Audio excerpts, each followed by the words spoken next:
ibadah, melaksanakan kewajiban sebagai kepala rumah tangga, membantu orang tua sebagai anak, itu juga perbuatan-perbuatan yang mengandung pahala. Yang terbaik sesuai dengan bidang kehidupan kita. Ada orang yang dinamakan abid, ahli ibadah, pahala yang paling baik bagi dia banyak-banyak tahajud, sembahyang malam, wirid, zikir, tasbih. Ada yang dinamakan orang alim, pahala yang paling baik buat orang macam ini mengajar, menyebarkan ilmu, mendakwahkan Islam. Ada yang disebut wali, pejabat pemerintah, petugas. Amalan pahala yang paling baik buat orang semacam ini melayani masyarakat, bekerja di bidangnya sesuai dengan profesinya.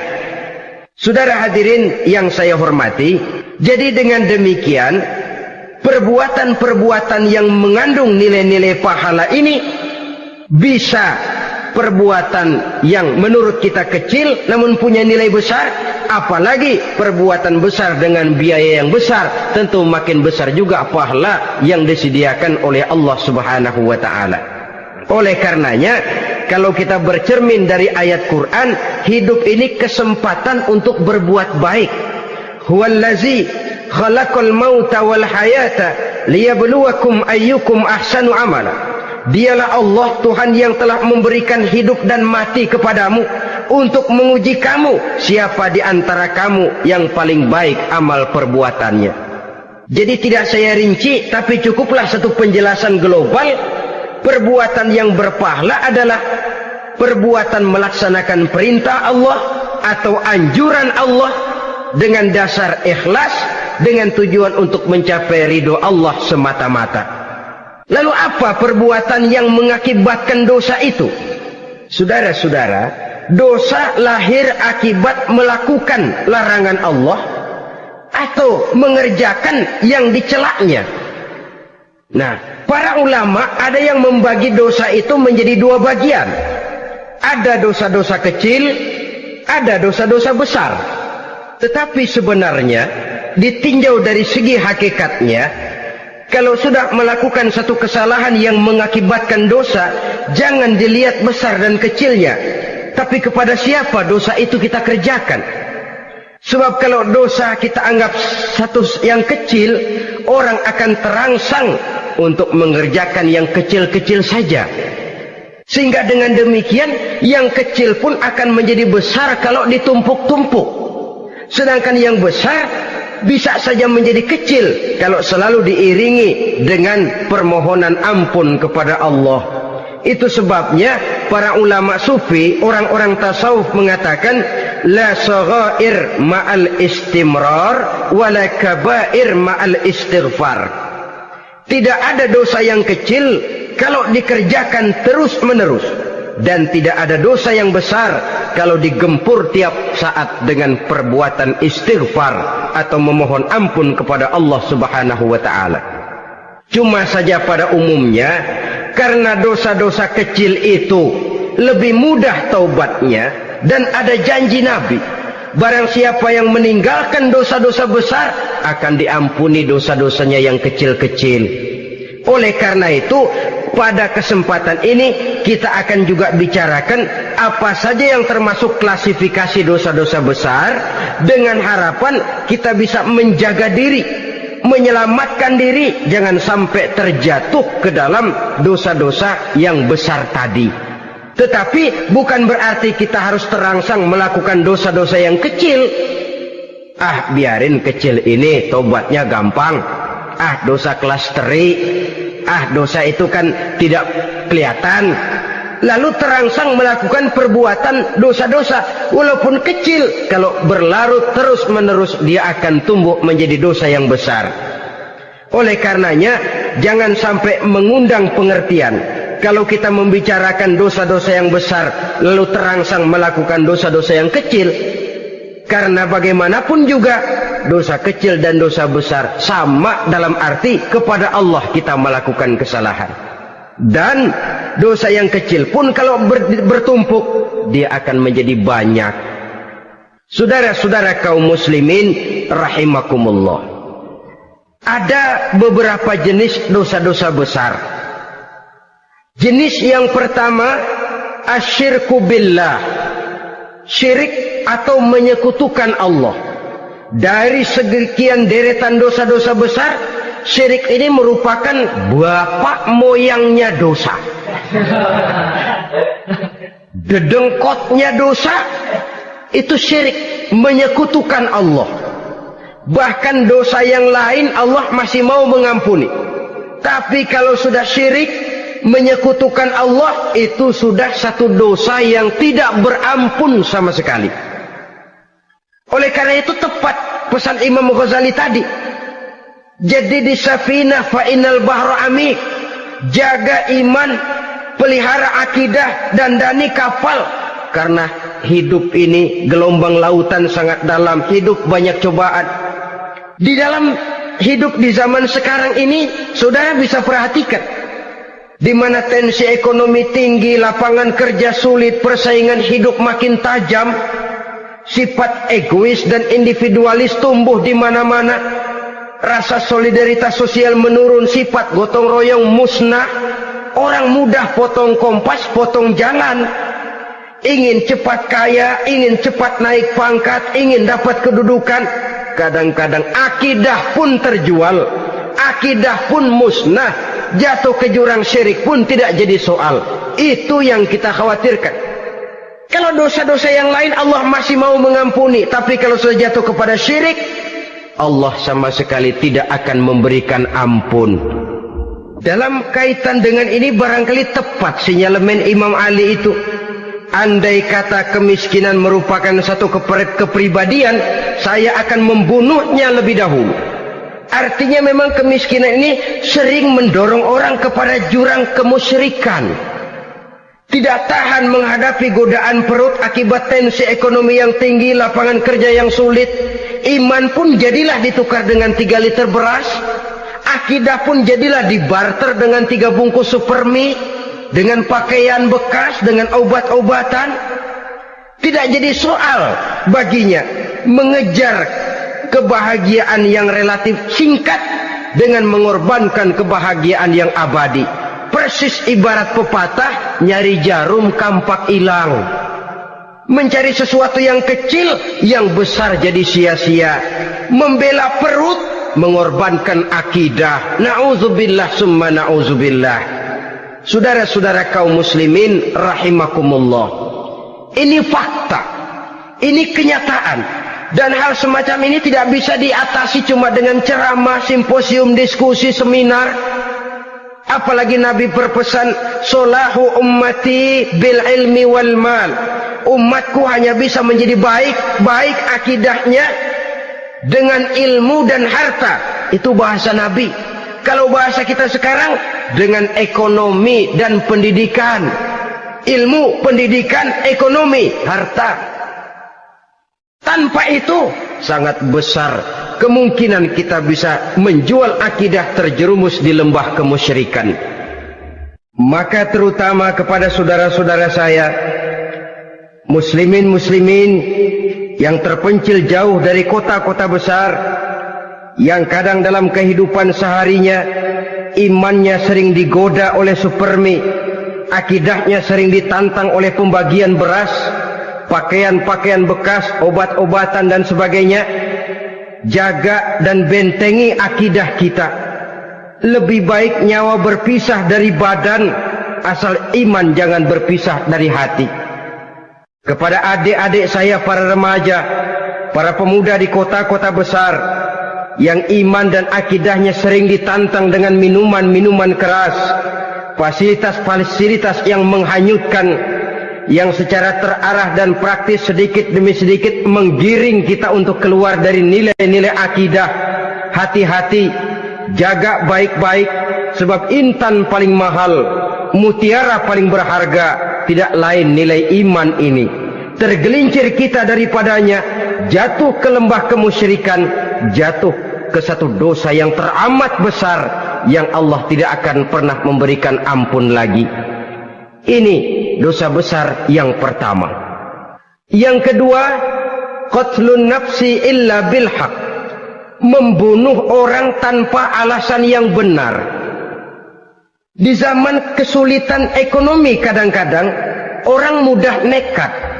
Tengok saja, kadang-kadang karena pasal uang 100-200 perak saja nyawa bisa melayang. Kadang-kadang karena urusan yang remeh, salah omong, salah ambil, salah ucap, salah pegang, nyawa bisa jadi melayang. Alangkah murahnya nyawa, seakan-akan kita yang punya. Padahal nyawa itu hak milik Allah. Tidak pantas kita merampasnya, tidak pantas kita menghilangkannya dari jasad seseorang. Oleh karenanya, membunuh orang merupakan satu dosa yang sangat besar. Jangankan kepada orang yang seakidah, orang yang lain akidah saja pun, kalau dia hidup berdamai, rukun, berdampingan, kita harus melindungi. Apatah lagi teman seakidah sendiri. Saudara-saudara kaum muslimin rahimakumullah, pantas kalau Nabi menyatakan apabila dua orang Islam sudah saling berkelahi, berbunuh-bunuhan, al-qatil wal maqtul finnar, yang membunuh dan yang dibunuh dua-duanya sama-sama masuk neraka. Sahabat heran, ya Rasul, kalau yang membunuh masuk neraka sih wajar, tapi yang terbunuh kok neraka juga, kenapa? Kata Rasul, sebenarnya dia juga cuma sudah niat untuk membunuh, cuma keduluan saja. Andai kata dia tidak terbunuh, tentu dia yang akan membunuh. Saudara-saudara kaum muslimin rahimakumullah, Islam sesuai dengan namanya adalah agama damai. Kita tidak boleh mencari-cari musuh, walaupun tidak boleh lari kalau bertemu musuh. Oleh karenanya, pantang seorang muslim menimbulkan benih keonaran menjadi biang kerok buat lingkungannya. Sesuai dengan namanya, seorang muslim adalah seorang yang dalam hidup senantiasa berusaha menebarkan salam, menebarkan kedamaian, ketenangan dan ketentraman. Dengan prinsip musuh jangan dicari, bertemu pun jangan lari. Yang ketiga, termasuk dalam kelompok dosa besar ini, syurbul khamr, meminum minuman keras. Termasuk di dalam kata khamr ini ganja, morfin, narkotik. Sebab apa? Jenis minuman semacam itu tidak hanya merusak keadaan sekarang, tapi sekaligus merusak kehidupan yang akan datang. Kalau itu jatuh di tangan generasi muda, artinya kan merusak kehidupan masa depan daripada suatu bangsa. Karena apa? Remaja dan pemuda merupakan bentuk miniatur daripada kehidupan bangsa. Akan bagaimana warna umat Islam di Indonesia, bahkan akan bagaimana warna Indonesia 30, 40, 50 tahun yang akan datang, remaja sekarang jawabannya. Kalau remaja kita sekarang ini kerjanya cuma bisa nyekek botol, insya Allah bangsa Indonesia 30-40 tahun yang akan datang akan tumbuh menjadi bangsa teler. Tidak banyak yang bisa kita harapkan. Remaja adalah gambaran masa depan dari satu bangsa, dari satu umat. Dan remaja itu di dalam dirinya secara fitrah terkumpul semua bakat, terdapat semua kemungkinan. Kita ini lahir membawa sifat pemimpin, tapi juga membawa sifat pengacau. Kita ini ada bakat jadi orang jujur, ada bakat jadi pengkhianat. Kita ini ada bakat menjadi orang baik-baik, kita juga punya bakat jadi biang kerok. Kita kemungkinan bisa jadi pemimpin bangsa, tapi juga bisa menjadi pemimpin bangsat. Nanti lingkungan dan pendidikan akan menumbuhkan, membentuk mana yang tumbuh lebih subur. Kalau lingkungan dan pendidikannya lebih banyak bercerita tentang kejujuran, maka nilai kejujuran yang akan tumbuh lebih banyak dalam jiwanya. Dan insya Allah diharapkan dia akan menjadi manusia yang jujur di kelak kemudian hari nanti. Dan masalah minuman keras ini sebenarnya berkait. Kita tidak bisa cuma menyalahkan remaja saja, menyalahkan pemuda saja. Karena bagaimanapun masalahnya kompleks. Menghancurkan sesuatu tanpa melihat kausalnya, tanpa melihat sebab akibatnya, kan sama juga bohong.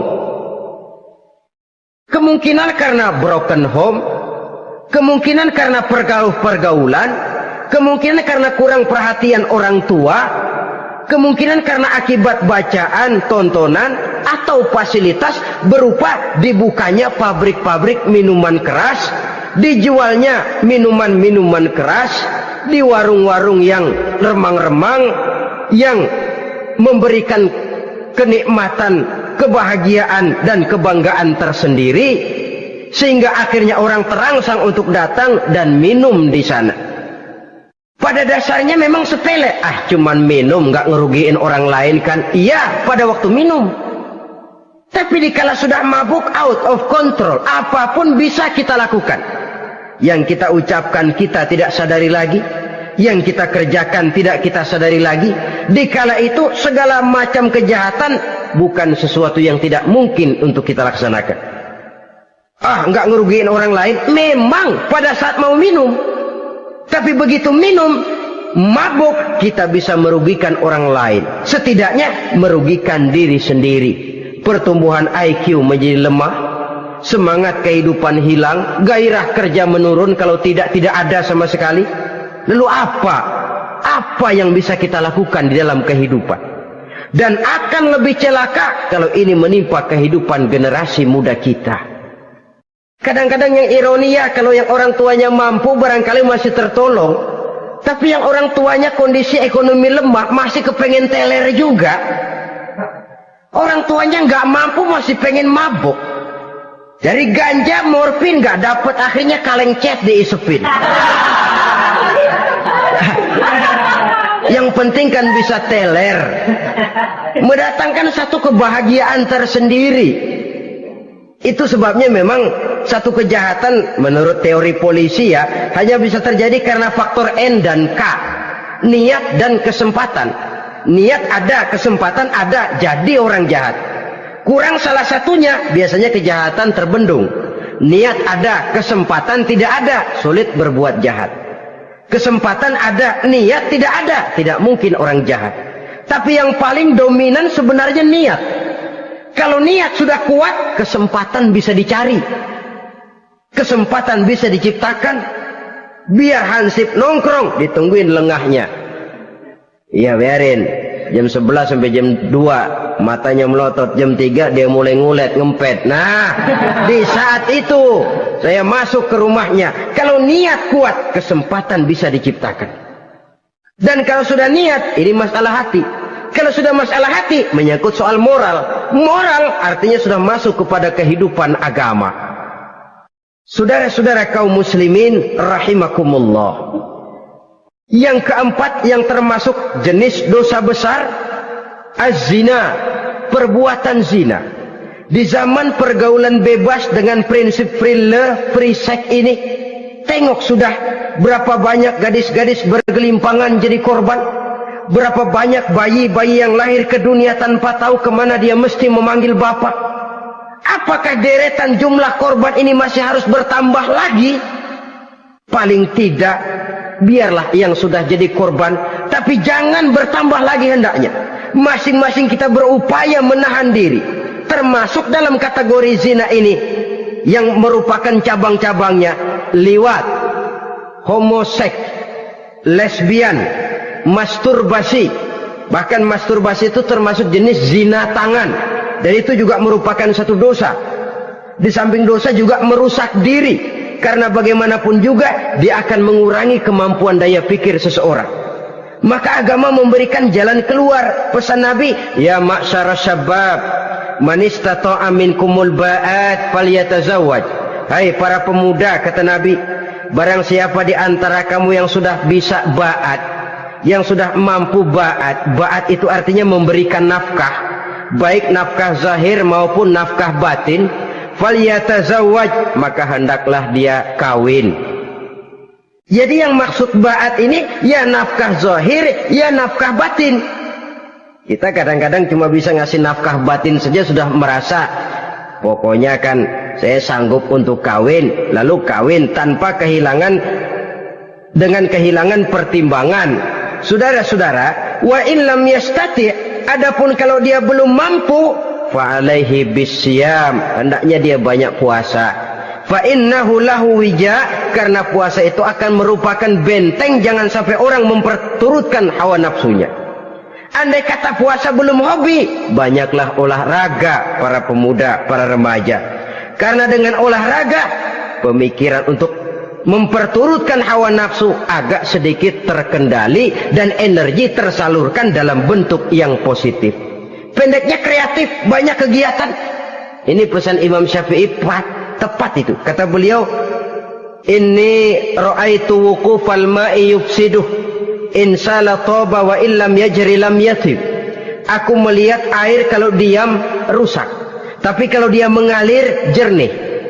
Air kalau ngendap nggak ngalir, nyamuk nyarang di situ, bisa jadi sumber penyakit. Manusia hidup begitu. Kalau nggak punya kegiatan, nggak kreatif, kerjanya cuma delohom, ayam-ayam, akhirnya jadi ngerusak. Ngomongin orang,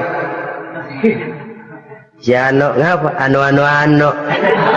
Kebangetan nggak ngapa-ngapain, orang aja dipontenin, orang diomongin, lahirlah namimah, lahirlah ribah. Saudara-saudara, air itu kalau ngendap ada aja yang nyarang, tapi kalau dia ngalir, orang ada kesibukan, insya Allah dia tidak akan jatuh kepada sesuatu yang bisa mengundang dosa. Isilah waktu dengan hal-hal yang bermanfaat, karena hidup ini singkat dan tidak berjalan mundur ke belakang, mundur hancur, berhenti diinjak orang. Sekali melangkah, jangan surut mundur ke belakang. Homoseks terlepas dari penyakit kejiwaan. Sekarang ini kan sudah ada persatuan kaum gay katanya, meminta perlakuan yang sama dan agar dibolehkan kawin sesama mereka. Secara manusiawi boleh, secara manusiawi kita hargai mereka, tapi dari kacamata agama ini jelas merupakan penyimpangan, dan penyimpangan merupakan suatu dosa terlepas dari pertimbangan manusiawi. Jangan karena terlalu memperturutkan suara manusiawi lalu kita mengesampingkan agama. Termasuk lesbian, wadon karo wadon. Ya, kalau homo itu kan lanang karo lanang katanya.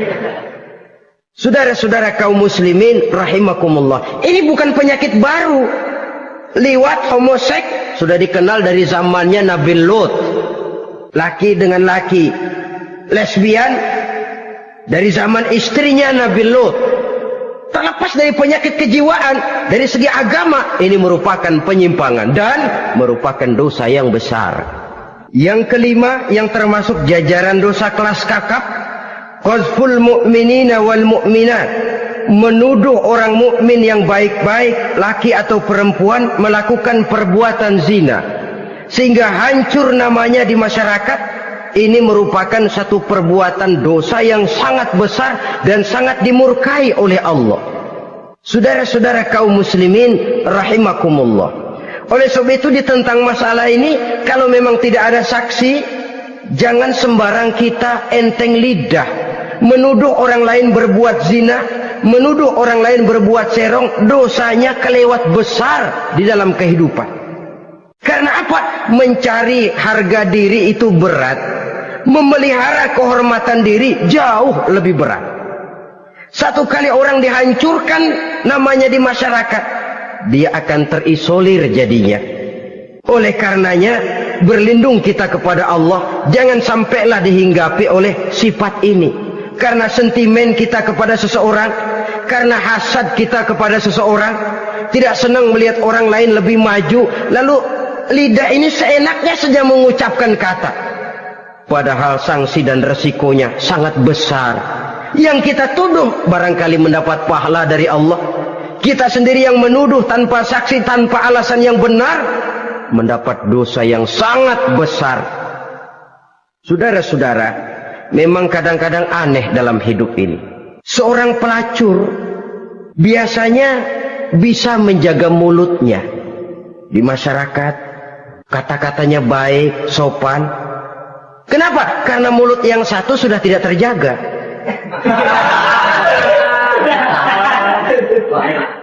Kita kadang-kadang kehormatan bisa kita jaga, tapi mulut tidak terkontrol.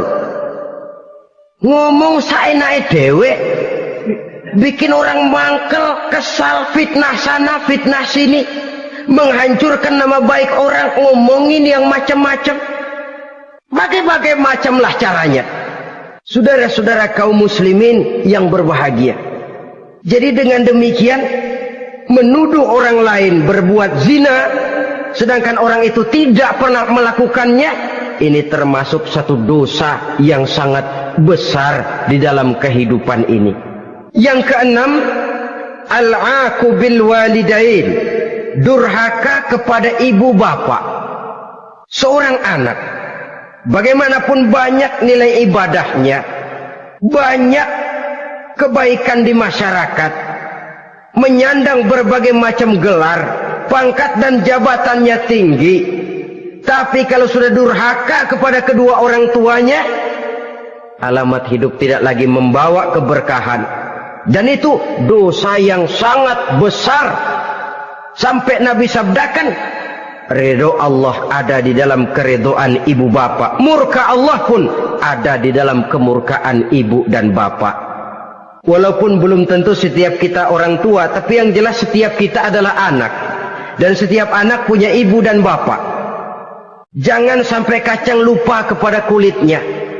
Saudara-saudara kaum muslimin rahimakumullah, durhaka kepada ibu bapak merupakan perbuatan yang sangat dimurkai oleh Allah. Apalagi ibu yang telah melahirkan kita, bahkan mengandung kita. Begitu juga bapak yang telah berusaha peras keringat banting tulang untuk mengasuh membesarkan kita.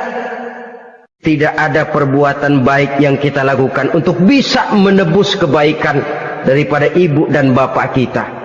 Setidaknya kalau belum bisa berbuat baik kepadanya, kepada keduanya, janganlah menyakiti hati keduanya. Itu saja dulu yang harus dijaga.